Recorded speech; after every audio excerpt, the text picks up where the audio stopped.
J'avais précédemment mis une vidéo dans laquelle je parlais de l'impudicité. Aujourd'hui, je viens m'attaquer à la fornication. D'accord? Parce que les gens m'ont posé des questions. Tu as parlé de l'impudicité et la fornication. Donc, cette vidéo s'intitule la fornication. Si tu n'as pas regardé la vidéo sur l'impudicité, je t'invite à aller sur mon profil à aller regarder cette vidéo avant de venir me poser des questions ou bien commencer les débats qui n'en valent pas la peine. Fornication, définition selon le Larousse. Ce n'est pas la définition de Dieu. Définition selon le Larousse. Allez, on s'en va. Relation sexuelle entre deux personnes qui ne sont ni mariées ni liées par un vœu, péché simple de la chair. D'accord? Donc, quand les personnes ne sont pas mariées, qu'elles sont ensemble, vous dites que oui, ces personnes, elles sont en train de forniquer. Deux personnes parlent. Et puis, elles ont décidé de se mettre ensemble. C'est parce qu'elles se sont promis des choses. Elles se sont fait des vœux. Donc, même dans ces cas-là, il n'y a pas fornication. Arrêtez vos histoires. Donc, étymologiquement, le mot fornication est un mot latin classique qui fornix, qui signifie voûte ou arcade. Ce mot était utilisé pour désigner les lieux de prostitution dans la Rome antique, souvent utilisés et souvent situés sous des voûtes ou dans des arcades. Donc ici, quand on prend le mot étymologique, son origine, c'est ceux qui vont satisfaire leur pulsion sexuelle chez les prostituées. D'accord? C'est pour ça que son origine, c'est fornix. Maintenant, il faut comprendre que quand on lit la Bible, il y a beaucoup de versions de Bible. Ok? Toutes les versions n'utilisent pas le mot fornication. Il y a deux versions dans de traduction de la Bible qui utilisent le mot de traduction. En anglais, nous avons la version King James. Et en français, on a la version Oswald et on a la version Martin. Donc, pour comprendre la définition de la fornication, nous allons lire des versets. Nombre 23, 25, 1 à 3. Il dit, « Or, Israël demeura à Sittim et le peuple commençait à se livrer à la fornication avec les filles de Moab. Elle conviait le peuple au sacrifice de leur Dieu et le peuple mangea et se prosternait devant leur Dieu. Il s'attacha à Baal-Péor et la colère de l'Éternel s'enflamma contre Israël. » Donc ici, c'est laisser le vrai Dieu pour adorer des dieux qui ne sont pas des dieux.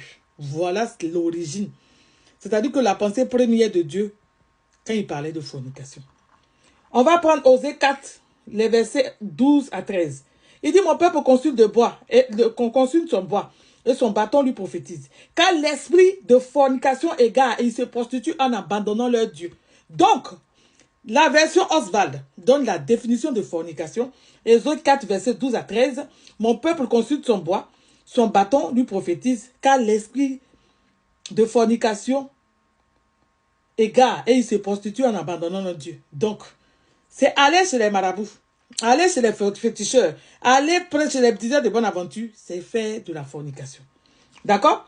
Et le verset 13 de Osée 4 dit, ils sacrifient sur les sommets des montagnes, sur les coteaux, ils font fumer le parfum sur le chêne, le peuplier, le térébinthe, dont l'odeur est agréable. C'est pourquoi vos fils se prostituent, eux vos belles filles commettent l'adultère.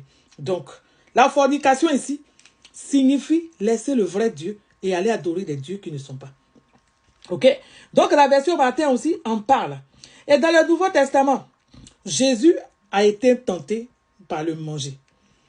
C'est-à-dire que le diable a péché par la nourriture. Quand tu lis Genèse 3, il dit que la femme vit que l'arbre était bon à manger, à la vue, et précieux pour vue l'intelligence. Elle prit de son fruit, elle en mangea, elle la donna à son mari qui était auprès d'elle, qui mangea aussi. Donc, l'acte de désobéissance de la vie n'est pas venu par un péché sexuel, c'est venu par un péché de la bouche. Raison pour laquelle dans Louis II, c'est-à-dire que quand Jésus est venu sur la terre, il parle de la tentation de Jésus dans Matthieu 4, après avoir jeûné 40 jours et 40 nuits, la même tentation que Adam et Ève dans le jardin et il a péché, Jésus, ça s'est passé dans le désert, mais Jésus n'a point péché. Donc, c'est pourquoi Romains 5, verset 18 à 19 dit, ainsi donc, comme par l'offense d'une seule personne, ainsi donc, comme par une seule offense, la condamnation a atteint tous les hommes, et de même par un seul acte de justice, la justification qui donne la vie s'étend à tous les hommes. Car par la désobéissance d'un seul homme, beaucoup ont été rendus coupables. De même, par l'obéissance d'un seul, beaucoup sont rendus justes. Ok? Donc, ce n'est pas rapport sexuel avant mariage, tout ça, c'est l'Église qui a donné cette définition. Raison pour laquelle aujourd'hui, on voit des pasteurs, des gens laisser Dieu, rentrer dans les loges, et ça ne choque pas. Parce qu'ils ont ramené la fornication, c'est-à-dire au rapport sexuel avant mariage, et puis distraire les gens. Quand on lit Acte 15, verset 20, il dit c'est pourquoi j'estime qu'il ne faut pas s'inquiéter de ceux des gentils qui se convertissent.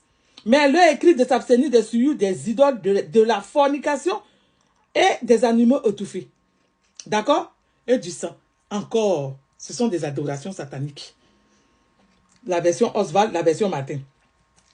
Acte 15, verset 28 à 29. Il dit, il a senti bon au Saint-Esprit à nous de ne pas mettre plus grande charge sur vous que celui-ci, qui soit nécessaire, à savoir que vous assainiez des sacrifices, des idoles et du sang, des bêtes étouffées, de la fornication, de quelles choses vous vous gardez, vous ferez bien, bien à vous. D'accord? Encore, acte 21, verset 25. Il dit, quant aux gentils qui ont cru, nous avons décidé de leur... Ça, c'est la version Martin et puis la version Oswald. Nous n'avons écrit qu'ils ne devaient rien observer de semblable, mais se garder seulement de ce qui est sacrifié aux idoles et des viandes étouffées et de la fornication. Maintenant, quand on prend 1 Corinthiens 6, verset 18, fuyez la fornication. Quelque péché qu'un homme commet, c'est hors du corps. Mais celui qui commet la fornication pêche contre son propre corps. Pourquoi ce verset-là est écrit? D'accord? C'est ça, ils prennent pour mettre les gens, je ne sais pas. Oh oui, tu commets la fornication, tu commets l'impudicité, tu fais un pêche contre ton propre corps. Adam, là, c'est son bangala, il a pris pour pêcher dans le jardin d'Éden, ou bien c'est son, je ne sais pas, c'est sa bouche. Hein? Des fois qu'on n'a pas envie de réfléchir là, on ramène tout à la facilité. D'accord? C'est son bangala, il a pris pour pêcher à Ève. C'est pas le manger. D'accord? C'est par sa bouche que c'est rentré. Le diable n'est pas rentré dans son esprit. Le diable est rentré par sa bouche, donc c'est son corps. Quand la Bible dit fuyez l'impudicité, la fornication, fuyez les animaux étouffés, fuyez toutes ces pratiques qui vous ramènent au diable, c'est-à-dire que ces adorations, ces idoles, les sacrifices des eaux, les sacrifices des bâtis hôtels, ramener des choses sataniques encore dans l'église. C'est ça la Bible appelle la fornication. D'accord? On voit des pasteurs aujourd'hui qui sont pasteurs, mais qui sont dans les loges, qui font des choses.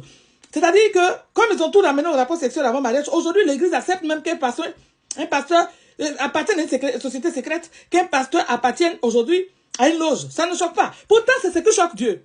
Ok? C'est pas deux personnes qui ont décidé de se mettre ensemble, qui vivent ensemble, qui ont décidé de rester ensemble, qui vivent ensemble, qui ont des enfants ensemble. C'est pas ça là qui choque Dieu. C'est ceux qui laissent le vrai Dieu pour adorer des dieux qui ne le sont pas là. C'est ça qui le choque. D'accord? Il dit, Galates 5, verset 19, car les œuvres de la chair sont évidentes, lesquelles sont l'adultère, la fornication, la souillure et l'impudicité. Voilà la version Oswald, Galates 5, verset 19, met bien la différence entre l'impudicité et puis la fornication.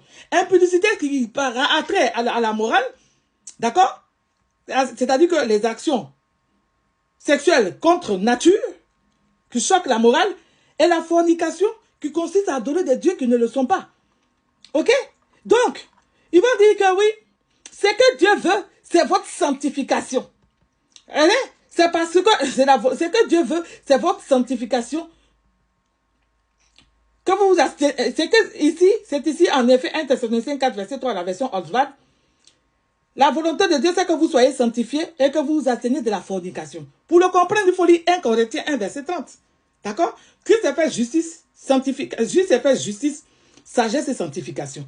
Donc, si tu laisses Jésus pour adorer un autre Dieu, tu abandonnes le sacrifice de Jésus pour croire à autre chose, donner la dîme, bâtir les autels. D'accord? C'est de la fornication. Celui qui donne la dîme aujourd'hui est un fornicateur. D'accord? Parce que la première personne qui a forniqué dans la Bible, sur la base de la définition de Osée 4, 12, c'est Adam. Ok? Il a adoré le Dieu qui n'était pas Dieu. Donc quand vous ne reconnaissez pas le sacrifice de Jésus et que vous donnez à la dîme, vous êtes des fornicateurs. Quand vous ne reconnaissez pas la puissance du sacrifice de Jésus, que vous bâtissez des autels, vous êtes des fornicateurs. Ok? Quand vous laissez Dieu et qu'en tant que pasteur, en tant qu'enfant de Dieu, vous vous cachez, vous rentrez dans les sociétés secrètes, vous êtes des fornicateurs. Impudicité, rapport sexuel dans la Bible, c'est-à-dire que impudicité et puis fornication, ça n'en renvoie à rien. Rapport sexuel avant mariage, ça renvoie à adorer les dieux qui ne sont pas et les relations sociales contre nature. Regardez, libérez la vie des gens. Soyez bénis.